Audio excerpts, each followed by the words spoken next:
l'évolution du monde, où la motion de continent tend à remplacer celle de nation, où l'Afrique essaie de se libérer des cloisonnements qui l'étouffent. C'est en remontant aux sources de la culture de chaque pays. asalaamaaleykum mbokk yi ñuy seetaan ci seen télévision bi di Awa nuyuwaat nañ leen rek fii ci centre social El Hadji Bouga Dieng li ñu fi dajale tey nag mooy journée de l'excellence journée de l'excellence bi bu ko waxee mën naa nekk ndax commune bu Bargny bi mooy sargal ay doomam yi nga xam ne dañu gën a ràññeeku ci seen wàllu jàng ndax monsieur le maire Gaye Abou Ahmed Seck li mu def ci éducation Bargny mën naa nekk taxawaay waa CODEC tamit gis nañ ko bu baax rek ci commune bi kon tey jii rek dañ dëkk bi jot na ndax nee naa la kuy jàng rek la suñu moo neex a jàppale ba tax na ñu nekk fii tey ma fekkoon nag sama caabi fii di Alain Diouf moom borom fenêtre de l'éducation Alain Diouf kon moom rek laa leen di bàyyi mu dugg rek fii ci biir wan leen li nga xamante ne moom moo fi nekk ci lu soxal bés bi ak xale yi nga xamante ne ñu ngi fi lu ñu fàtte mukk kii di parrain bi ak marraine bi ñoom it am nañ taxawaay bu baax fii ci commune bu Bargny kon tey rek journée de l'excellence tey lépp dafa war a alaale kon xale yi dugg ci biir rek kon ñi nga xam ne ñoom la ñuy seetaan lépp loo xamante ne rek ci bés bi la tukkee. Voilà, Nabou, le décor est campé. Comme ça a été dit aujourd'hui, c'est une journée de l'excellence, une fête de l'excellence. L'école bargnoise qui va être fêtée aujourd'hui. Et c'est une continuité par rapport à ce que fait le maire depuis 2014. Nabou l'a dit tout à l'heure, il y a bâti donc, toutes ces écoles-là qui étaient dans un état de délabrement très avancé. Donc les habits provisoires, c'est donc continuité par rapport à tout ce qui a été fait depuis 2014. On se souvient que chaque année, il y a plus de 10 millions de fournitures que la mairie donne à toutes les écoles. Et aujourd'hui, donc après une année vraiment difficile, la Covid est passée par là. Les élèves vont être fêtés et c'est 55 élèves qui vont être fêtés aujourd'hui. Donc ils vont avoir, à côté on voit bien qu'il y a beaucoup de l'eau et ils sont gâtés. C'est à leur tout à l'heure. Vous allez voir mais aussi il y a une marraine, Madame Madeleine, avec tout ce qu'elle a fait pour l'école et Dr Mohamed, un bon Sénégalais, un bon Bargnois, donc qui a fait des actions plusieurs. On se rappelle de l'école Bob 2, donc c'est qu'il a complètement réflexionné et tous les ordinateurs qui donnent aux écoles Bargnois et c'est une scène qui aussi. Donc c'est quelqu'un aussi qui est toujours dans le social. Donc les marraines, la marraine est donc il mérite vraiment d'être c'est ce qui vont être honorés aujourd'hui. Donc c'est la fête de l'éducation, la journée de l'excellence à Bargny. L'éducation priorité la moo tax mais naka la ci def képp la ay kàddu ndax boo xoolee li ñu teg rek nee naa la ko ay caaxaan di ñaan yàlla rek fu mu bëgg a jëmale éducation bu dem fi ndax feeñ na bu baax ci seen résultat ndax booy def ay jéego te amul ay jumtukaay amaana la nga bëgg mën a am kon ñu toppal leen rek li di journée de l'éducation fii ci commune bu Bargny. Voilà, et c'est l'occasion aussi de remercier et de féliciter tous ces enseignants de enseignants avec un fort sondage que l'école bargnoise a eu depuis 2014. On se rappelle que c'était autour de 32% et aujourd'hui on est presque à plus de 54% de réussite au CFE. Et cette année c'était bien difficile. Et on a vu ce que la mairie a fait, les volontaires qu'on a envoyés pour que les élèves respectent les mesures par rapport à la maladie, par tout simplement ça, mais aussi tout ce dispositif qui a été mis en place pour qu'il y ait réussite il y a. C'est pourquoi aujourd'hui on va fêter ces élèves-là. Et pour le baccalauréat, on sait qu'il y a eu 17 mentions. 17 mentions et parmi ces mentions, il y a eu des mentions très bien. Et ces élèves-là, vous allez les voir tout à l'heure. Donc être honoré devant la population, être honoré devant leurs parents et être honoré aussi devant le corps enseignant. Et aussi aujourd'hui, c'est l'occasion de remercier le CODEC, c'est-à-dire le collectif des directeurs d'école avec M. Diouf, voilà, M. Diouf qui ménage autant d'efforts pour que l'école bargnoise soit dans de très bonnes conditions. Donc aujourd'hui, on va aller voir aujourd'hui. Et c'est tout à l'heure, je me suis répété tout à l'heure, et la répétition est pédagogique. Tellement on est dans l'émotion que voilà, c'est les élèves qui vont être fêtés aujourd'hui. Et c'est une première à Bargny, depuis que Bargny a été érigé en commune. Et c'est la première édition de la fête de l'excellence ici dans la commune. L'évolution du monde, où la motion de continent tend à remplacer celle de nation, où l'Afrique essaie de se libérer des cloisonnements qui l'étouffent. C'est en remontant aux sources de la culture de chaque pays que l'on découvrira les forces vraies.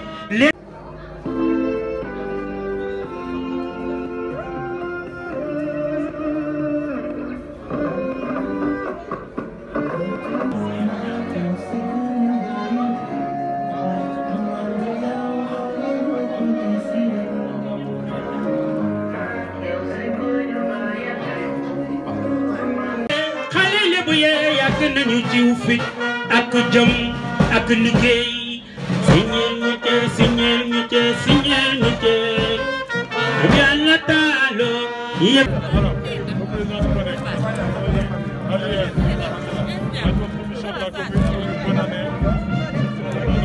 Merci de l'engagement. Merci du développement. Signature yëpp yaay borom.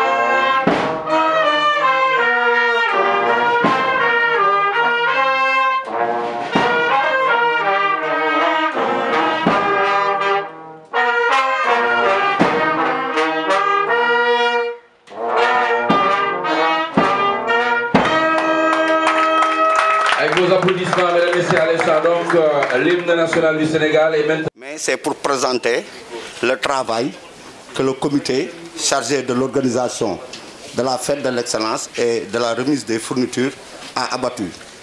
C'est vrai, la reprise des cours a été effective au mois de juin.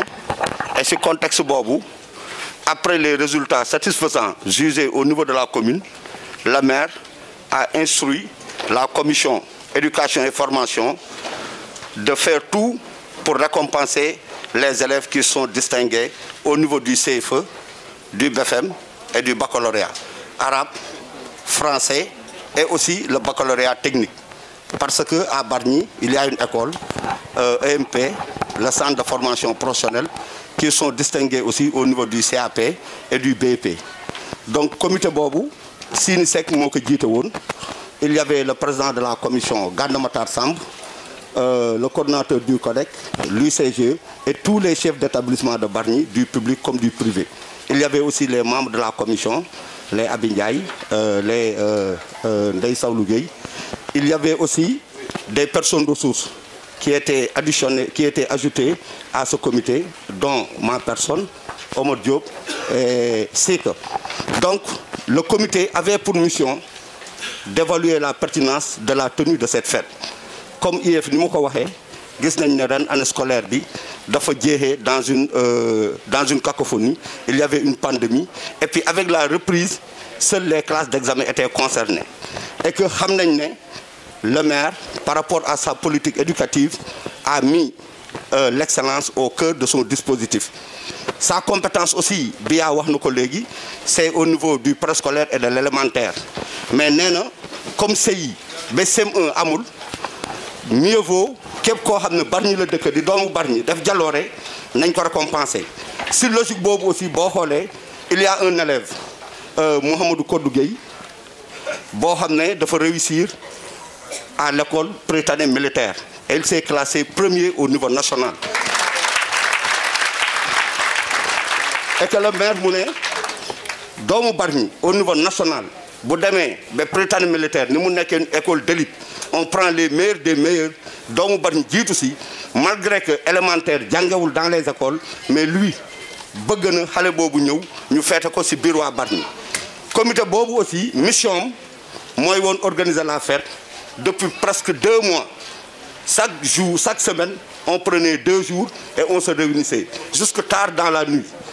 Décision yi bari won na xalaat yi était fructueux et que fofu aussi ñu ngi remercier les directeurs d'école parce que buñu yexé ba fi c'est grâce à eux parce que mënon nañ am ben gis-gis mais dañ xol sen bop xol le maire xol l'intérêt de Bargny et on s'est trouvé au juste milieu. Lolu mo waral cérémonie bi. Symboliquement aussi amna remise des fournitures et fournitures aussi l'IEF réceptionné ko, le coordinateur du CODEC réceptionné ko. Mais ici nouveauté bi ak la touche du maire moy que public comme privé c'est plus de 8000 élèves de Bargny yo xamné chacun dès lundi ou mardi au plus tard, recevra un kit scolaire de la part du maire de Bargny. Risographe bi aussi wax nañ ci. Et d'ailleurs lu baax rek moo am solo comité bi ñu ngi doon xalaat réseau bi pour mu ñoŋ nga yekki ko jox ko nit ñu dawal 1 an 2 ans mu tomber en panne parce que ça coûte plus de 1 million et entretien bi c'est lourd ñu ne woon ban système la ñuy xool et je pense qu'avec le discours de monsieur l'IEF on a la solution et la personne indiquée aussi n'est personne d'autre que le vice-président de la commission. Donc Mame Faye yow ak enseignants yi je pense que ak le comité après war nañ am waxtaan pour jéem a xool nag nan la ñuy jubloo ci gestion affaire bi li am solo rek comité bi doon ko wax mooy que ñu ngi remercier ñu ngi féliciter d'abord les élèves lauréats ñu ngi féliciter les enseignants parce que si on a pu avoir de tels résultats c'est parce qu'en amont aussi il y a un travail qui a été fourni mais beneen bi nag c'est la demande du comité ça je le dis à Bia au maire et à l'ensemble du personnel enseignant que Bargny par rapport aux efforts que le maire est en train de faire dans le domaine de l'éducation il est temps pour ñu jëlaat suñu place parce que suñu IEF bi la circonscription polarise 5 communes Sendou Bargny Diamniadio Yène et Sébikotane je pense que nag il est temps d'ici 2 à 3 ans que Bargny incontestablement que ñu logé wu en tête de la circonscription et que loolu mooy signifié et inchallah dina baax donc je vous remercie de votre aimable attention et merci monsieur le maire et merci pour tout. Monsieur le maire, messieurs les collaborateurs du maire, monsieur le parrain, madame la marraine, messieurs les notables, chers lauréats, chers invités, je vous présente mes salutations les plus respectueuses. C'est avec beaucoup d'émotion, mais surtout un réel plaisir et un grand honneur que je prends la parole devant cette agréable assemblée pour représenter les récipiendaires. Mes propos ne peuvent être que des mots de satisfaction et de remerciement envers notre maire qui, comme il est de coutume, récompense chaque année les meilleurs de ses apprenants. En instaurant de façon pérenne cette cérémonie de distinction les meilleurs élèves de la commune, la municipalité de Bargny montre toute l'importance qu'elle accorde à l'éducation de ses enfants. Nous profitons de cette occasion pour envoyer un message à nos chers frères et sœurs qui sont encore sur les bancs de redoubler d'efforts pour être parmi ceux qui seront primés demain. Il n'y a pas de secret. Il faut toujours travailler, beaucoup travailler et être respectueux envers nos aînés et nos éducateurs.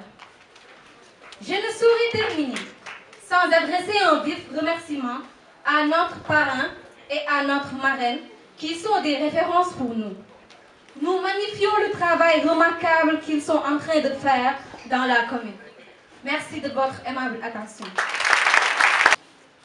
A'uuzu billahi mina shaytaani rajiim. Bismillahi rahmaani rahiim. Assalamu alaikum wa rahmatullahi ta'ala wa barakatuh. Monsieur le maire et ses adjoints, maa ngi leen di nuyu it le CODEC avec tous les directeurs ici présents.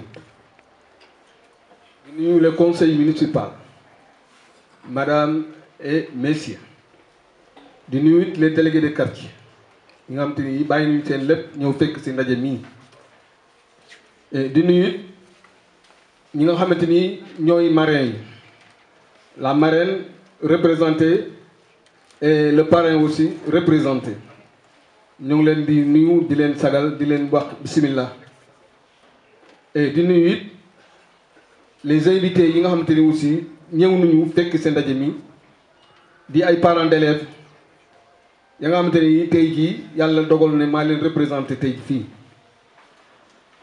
di nuyu it suñuy doom yi nga xamante ni aussi tey jii ñoom la ñu war a sargal et di gërëm et di nuyu it seeni waajur ndax lu mel nii su amee dama wax ne parents d'élèves bi ñoo ci jëkk séddu et parents d'élèves nag soo ko déggee mooy kiy saytu njàngu doomam ba tey jii yàlla may ko mënoore ba tey jii ñu war leen a sargal xam naa ne it ku fekk parents d'élèves yi nga xam te ni seen doom tey jii lañ leen di sargal suñu xoolee seeni xol glace rek nga fay fekk ndax lu mel nii yombul mais bu la yàlla jagalee lu mel noonu da ngay santaat sa borom bu baax a baax et tey jii nag dafa am lu ñuy fàttali lan la ñuy fàttali dama wax bu njëkk biñ daan jàng fii ci école mixte élèves yi nga xam te ne dañu daan primé dañuy jóge fii ak seeni kili ak seeni waajur dem ba Tëngéej suñ demee Tëngéej ñuy woote kenn ku ne ñu woo la jox la ay prix te temps boobu it dama wax ne waa Bargny ña daan dem foofu seen xol seddoon na parce que xale yi dañuy jàngoon ba romb lu bare donc tey jii monsieur le maire man dama koy sargal lu tax ma koy sargal mooy dafa andiwaat démb ndax lii fête de l'excellence ñoo ngi ko daan def Tëngéej tey jii ñu def ko Bargny pour wane na ne rek ne monsieur le maire li nga xamante ni mooy éducation mooy priorité am fii ci Bargny ndax nit soo jógee ne xale yi nga xamante ni ñoo nekk ci éducation dinaa def lépp ci ñoom pour ëllëg ñu mel ni man ndax loolu dama wax ne en tant que parent d'élève ñun dañuy gërëm monsieur le maire di gërëm équipe bi nga xamante ni moom la àndal ndax lépp la nga xamante ne lii lu parents yi musaan bëgg dañuy moom buntaam ferme ko boo fëggee rek mën la entrer nga ñëw wax say doléances mu def te la mu ca war a def mais surtout nag éducation ndax li may wax nii de CODEC mën na seede loolu ndax suñ diggante ak CODEC dañu mel ni ku bokk ndey ak baay ndax lépp la nga xamante ne lii CODEC moom koy def danañu oo parents d'élèves yi waxtaan ak parents d'élèves yi ba juboo ci kàddu yàlla suturaal nañu ne mosu ku ma dégg ne parents d'élèves bi am na jote ak directeur parents d'élèves bi am na jote ak enseignant loolu nag dañ koy sant suñu borom rek ndax ñoom ak ñun benn lañu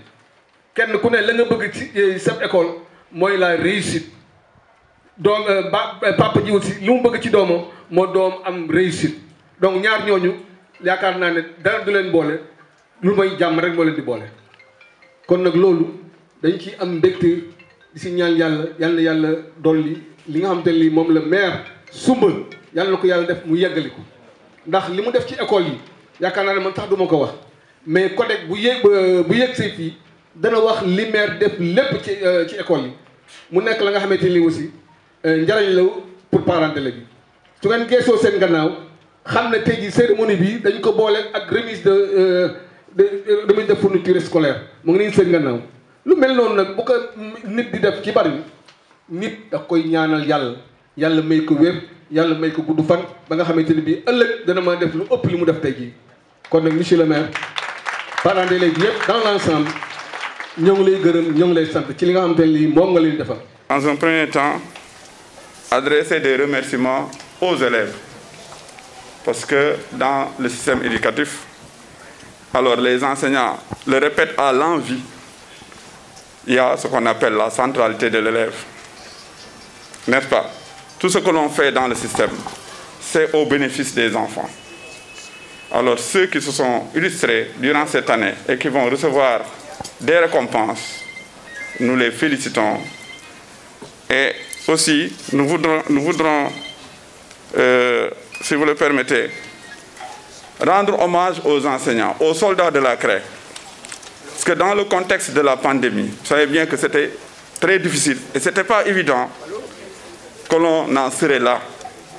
Les enseignants se sont donnés à fond, tous les enseignants, même ceux qui n'étaient pas maîtres de CM2, les professeurs qui n'étaient pas titulaires de classe de 3e, de terminale, tous se sont donnés durant pratiquement 2 mois et ont produit des résultats meilleurs que ceux des années passées. Donc c'est l'occasion de les remercier, mais aussi de leur dire toute la gratitude de la nation, de toute la nation sénégalaise. Monsieur le maire, bu mu fi nee ba léegi man dama ne kenn saxal ñu tàngal kenn saxal ñu blé man fii laa dëkk si dëkk bi fii laa juddoo j'ai 52 ans xam naa baax na nga wax dafa ñuy xale si dëkk bi. On a eu à œuvrer dans le social, on a été acteur de développement, on a été, n'est-ce pas, dans les mouvements sociaux, associatifs et tout. Et je suis instituteur de classe exceptionnelle. Je gère une école, n'est-ce pas, moi je suis sargal sama directeur de koy toog yi nga xam ne ñoom ma wóolu jox ma nekk ma téye kuréel bi nga xam ne mooy CODEC. CODEC c'est le collectif des directeurs d'école de Bargny Sendou. Maire mi toog nii dafa travailler sur le bâti. Dafa travailler sur le bâti. loolu mas ma fàttaloo ko fu ñuy wax maire bu liggéey di def si bâti maanaam wàllu tabax école ko dem école kii japonaise mat directrice bi toog bi madame Fatma Diop nga xam ne école bi changé de visage. Actuellement en construction, nous avons 5 salles de classe en mode 2 qui sont en train d'être construites. 3 yi daanaka sax dañ koy réceptionné. Monsieur le maire ma noonu nag il faut savoir piquer sur une mamelle pour que ñu mën a yeggal les 2 autres salles de classe parce que l'école en a besoin. Bu ñu demee au niveau du CM de kii barrage 2 salles de classe yu bees yu ngeen di tabaxal xam nga loolu bokk sax demande de compétence maire mais moom dañ ne moo jaboote ñëpp moom ni mu gisee mooy vraiment day def une démarche participative. Élèves yi njëkk si bari ñi yëpp ay élèves dëkk bi lañu te moom mooy meeru dëkk bi yëpp moo tax lépp lu muy def day du ràññee fii laa war a yem wala fële laa war a yem day yemale ñëpp fu mos a joxe day def si kaw ba si suuf ñëpp ay am toujours noonu la. monsieur Diouf le micro s'il vous plaît. waaw si noonu nag aussi fourniture yi chaque année mu def ko waaw loolu ñu koy sant di ko gërëm accompagnement bi mu war a am mooy subvention aussi da koy def si école yi waaw essais yi ñu def nii essais yi. Chaque essai mu joxe si plus de presque 200 000 pour ñu def essai ndax essai boobu mooy permettre ñu mën a natt xayma xale yi ci noonu nag aussi boo xoolaatee tey fourniture yi ñuy wax nii yemul rek si jëm si école wala jëm si xale bi dafa am tamit loo xam ne dafa appuyer collègue bi pour ñu mën a def évaluation parce que xam nañu ne les compositions kenn jënd tur kay composition lépp dañ koy def sur papier tirage ak polycop si noonu la léegi dañ doté collègue bi d'un risographe xam ne moo yombul donc risographe bu dee tirage bi ñu def yëpp ñu mën koy dajale centralisé ko ñu ko def IEF bu fekkee ne aussi mën nañu am bu fekkee ne le personnel le permet ñu am un enseignant bu ñu détaché boo xam ne bii day gérer loolu pour que képp ko am soxla tirage si Bargny mën ko jël confier la ko nga def ko ni nga bëggee bu ko defee liggéey bi mën a gën a ñoŋ. muy rafetlu donc bés bi di dolli sargal waa Bargny ñoom ñëpp di leen ñaanal surtout xale yi. yàlla jàppale leen ba ëllëg seen waajur am mbégte bi ak kontaante bi ñu am yaakaar ci xale yi yàlla def ko ci ñu fekke ko. Donc, demandé de vous remercier le conseil municipal, de remercier particulièrement son frère, le maire Gueye Abou Ahmed Seck, de son engagement pour Bargny, et ça depuis qu'il était à Montpellier. Depuis qu'il étudiait à Montpellier en France. xale lébu yee yàgg nañu jiw fit ak jom ak liggéey siñeel ñu te yàlla taalo yëpp yaay borom nga siñeel ñu te signature yëpp yaay borom yow yéen lay waxal xale tey di mag ëllëg sakku xam-xam war na la xool dundi ak li koy doxal war na la jànkuwanteeg sa warigar yi war na la taxaw tëmbal li nga mën leen war na la te kat gàllankoor yaa ngi nii ci yoonu sa jigéen ña la ngir li war mag su demee ci doon xaleel mag digg na te mi ngi nii ci yoonu sa jigéen ña la te su fekkul la foog bu rëcc ci ndam la kon xaleel tey di mag ëllëg gustul leeral jàccul boru ëllëg. Merci Moussa. Major, merci également de cette belle prestation.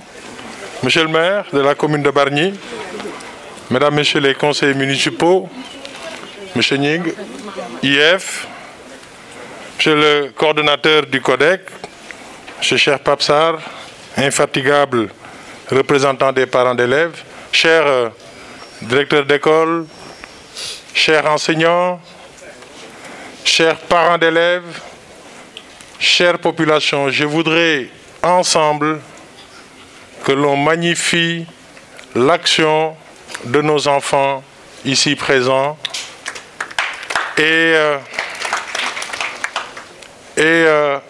surtout, ensemble également, après avoir remercié, félicité nos lauréates et lauréats, remercier également la marraine et le parrain de cette édition. Cette journée de l'excellence bargnoise marque notre détermination à faire de l'école de Bargny le creuset du développement de cette ville. Il était important pour nous de démontrer, dès notre arrivée aux responsabilités, c'est-à-dire en 2014, que la grande priorité de ce mandat, c'était l'éducation. C'est pourquoi, dès 2015, nous avons lancé les assises de l'éducation ici à Bargny et de la formation. Ces assises ont vu la participation du monde, bien sûr de l'éducation, de l'ensemble également des forces vives de Bargny, les délégués de quartier, les présidents de conseils de quartier, les conseils municipaux, les anciens qui ont tant démontré dans l'éducation de Bargny. Et ça nous avait valu un document stratégique. Dans ce document, il y avait entre autres la stratégie locale pour adapter les solutions déclinées au niveau national, mais aussi un programme d'action clair et bien évidemment qui sied et qui permettait de répondre aux enjeux qui ont été identifiés ici à Bargny. IF, je reviendrai ici sur 3 ou 4 axes phares majeurs issus de cette réflexion. Le premier axe, c'était la modernisation du bâti. Manam, l'environnement, binga xamini suñu ay dom ak le corps professoral aurait évolué du matin au soir. Il ne faut pas qu'on l'oublie. Nos enfants, nos vaillants enseignants et directeurs d'école passent la plupart de leur temps dans nos établissements. Il était important d'avoir un accent particulier sur ce cadre, sur ce bâti. C'est ce qui, bien évidemment, a expliqué la mise en œuvre du programme de réhabilitation du bâti scolaire. Aujourd'hui, c'est 26 salles de classe nouvelles qui ont été construites. Les 12 dernières salles, le coordinateur du CODEC l'a dit, sont en cours de livraison. C'est également une vingtaine de salles réhabilitées, 10 blocs sanitaires nouvelles construites et une quinzaine de blocs réhabilités. Nous saluons également, nous ne l'oublions pas, les 2 CEM, grâce à la coopération des Japonais, la JICA, on a obtenu le CEM de Castor et 6 salles de classe construites au niveau du CEM de Bargny. Cet effort dans le bâti démontre à suffisance l'engagement du gouvernement que vous représentez ici, parce que la JICA a été orientée par le gouvernement du Sénégal, et l'engagement de la commune de Bargny à faire en sorte que le cadre d'accueil des élèves et des enseignants soit le plus adéquat possible. Bien évidemment, l'atteinte de résultats, la culte de l'excellence par différents canaux. Après le bâti, il y a également d'autres axes qui étaient importants. Je peux ici parler de l'accompagnement social.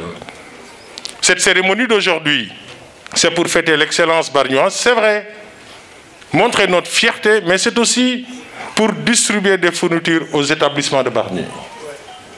C'est pourquoi il était important pour nous, dès 2015, d'engager chaque année un programme, surtout une cérémonie pour distribuer des fournitures à nos élèves.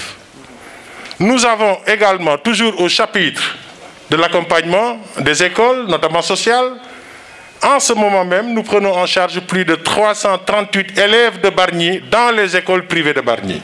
C'est aussi le lieu de remercier les porteurs de projets qui évoluent dans le privé. Vous le savez aussi bien que moi, l'IEF, l'offre en matière de structure d'accueil n'est pas suffisante. C'est pourquoi nous avons beaucoup de Bargnois qui s'investissent dans l'école privée. Nous pouvons nommer Bargny Excellence, qui est une fierté. Nous pouvons également nommer Kermanatou, que notre grande sœur Ndaï Saoulou gère depuis très longtemps. Cette harmonie, alchimie entre le privé et le public nous a valu aujourd'hui des résultats qui sont plus que satisfaisants. Je vais systématiquement y revenir, IF, sur ces résultats. En 2013, au CFE, le taux de réussite, c'était 34%. En 2014, 39%. En 2015, 42%. En 2016, 59%. En 2017, 56%. 2018, 55%. 2019, 56%. Et cette année, 60%. Et malgré un contexte particulier, difficile, nous savons tous que l'année 2020 a été particulièrement difficile. Nos jeunes frères, nos enfants ont montré et démontré qu'ils ont su montrer leur talent dans un contexte particulièrement difficile. C'est pourquoi je leur rends doublement hommage. Hommage pour avoir bien évidemment eu de très très bons résultats, mais surtout dans un contexte particulier. Ce n'était pas évident, on l'a vu dans tous les pays du monde. Et vous avez su montrer vos talents. C'est pourquoi je voudrais, à l'IEF, aux directeurs d'école, aux enseignants, aux encadreurs, aux parents d'élèves, aux anciens, à la municipalité, à l'action des services déconcentrés, vous remercier parce que ces résultats ont été possibles parce que vous vous êtes impliqués pour la cause commune, c'est-à-dire la cause du développement de l'éducation à Bargny. Je voudrais ici renouveler notre disponibilité à poursuivre les actions qui sont aujourd'hui entreprises.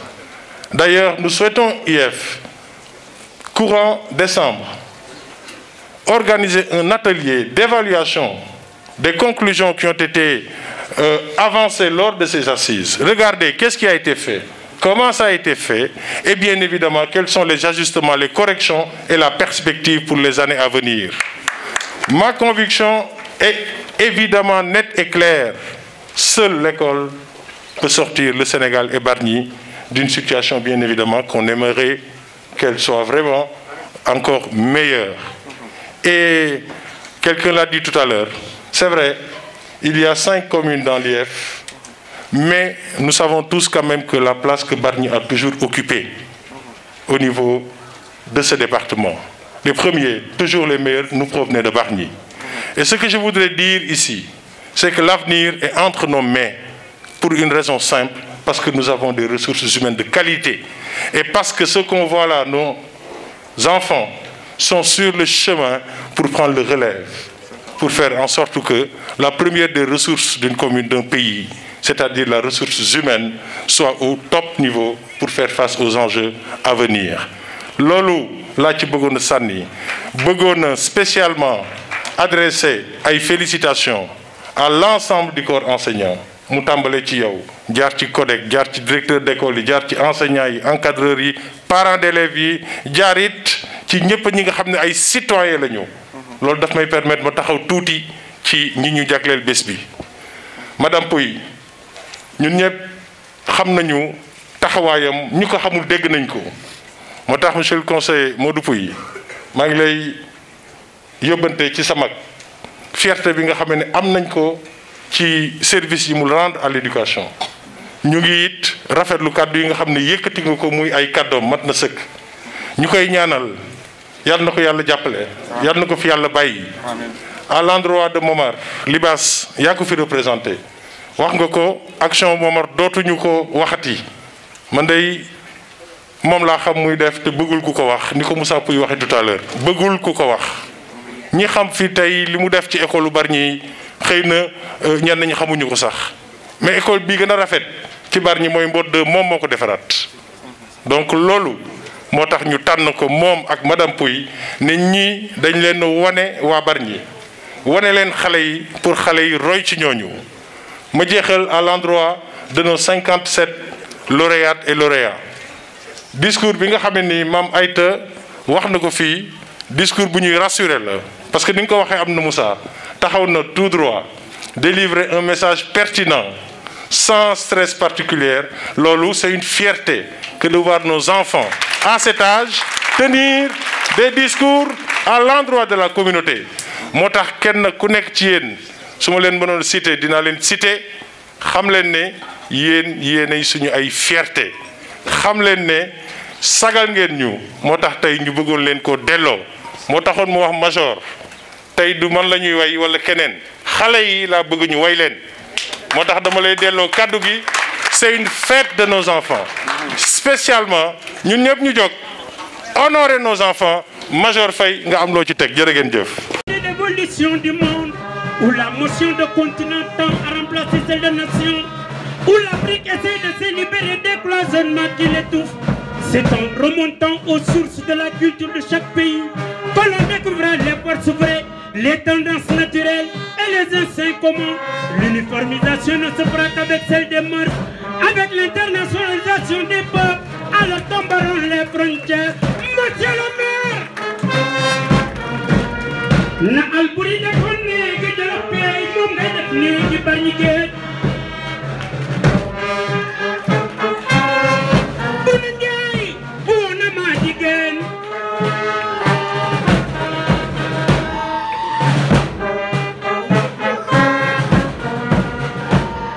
alburi ku commence no sooru daw wayleen alburi njaay jàmbaar la alburi ku commence no sooru daw gaynde ku dabba dal ci gétt jàmm jeex na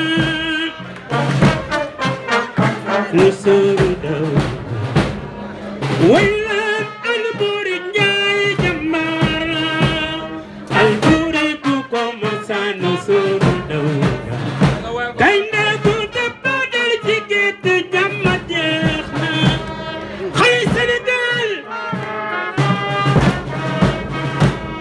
Sénégal, vous êtes l'avenir de ce pays. Góorgóorlu leen jéem a jàng. Président de la République. Série la commencé woon ca Fatick. Yéen a ngi Bargny géej. Les intellectuels de ce pays bi lay ñu ngi Bargny géej.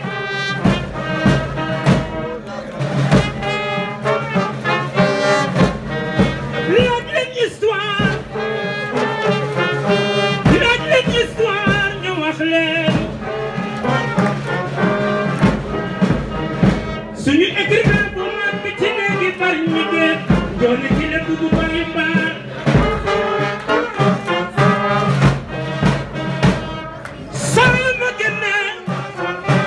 saa yu ma génnee sama xel day dellu néegi Bargny géej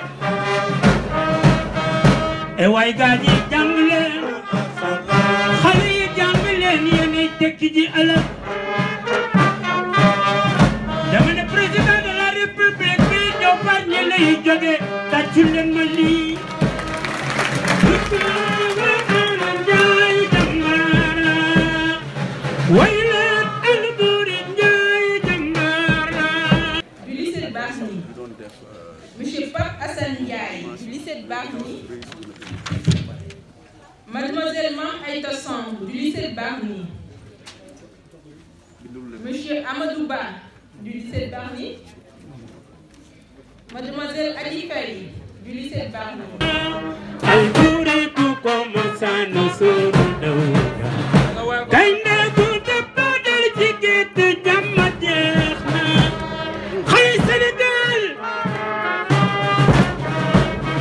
xale Sénégal vous êtes l'avenir de ce pays góorgóorlu leen jéem a jàng. Président de la République, Série la commence Fatick